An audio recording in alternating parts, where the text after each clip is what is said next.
Throughout the country, violence has been one of the main causes of death. Rather it being drug or gang related, the problem has grown over the years.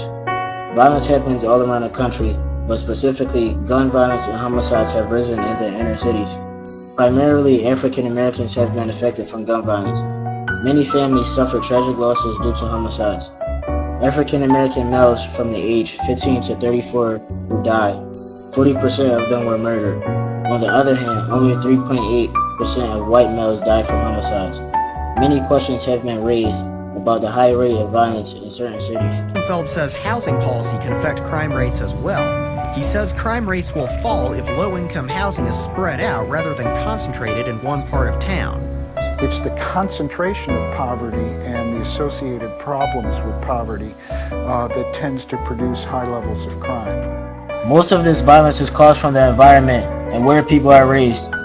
Being in the inner city, many people have to deal with drugs and also being pressured into gangs. In low-income neighborhoods, there tends to be a high number of high school dropouts from ages 16 to 24. On their spare time, they turn to violence and drugs to earn money due to unemployment. Another cause of crime is how a child is raised. Many studies have shown how a family has an effect on the child. Typically, a child raised with little to no guidance will turn to a life of crime. Without the guidance of a father or the care from a mother, children will stay on the streets and turn to crime for comfort. There is also a correlation between gun access and violence. Reportedly, 86% of juveniles own illegal firearms. Having easier access to these firearms increases the chances of crime. Many of these young criminals have no experience with guns, which leads to them harming others.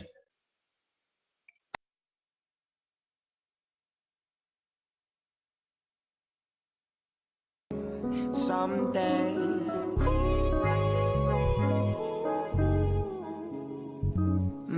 Here in Columbia, groups like the Intersection and the Youth Empowerment Zone try to get young people off the street through a combination of activities and school and employment help. Youth Empowerment Zone Director Lorenzo Lawson says he ties participation in activities to incentives whenever possible. Even though violence is a major problem and crime rates have been increasing, there is still hope. In most cities, programs have been created to get the youth off the streets and give them a second chance.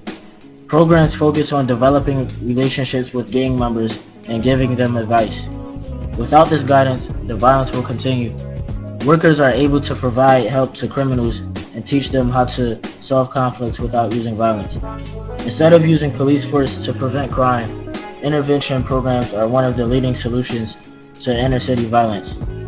Giving criminals a positive outlet will help steer them in the right direction. Participating in physical and social activities among the group helps take their mind off the streets.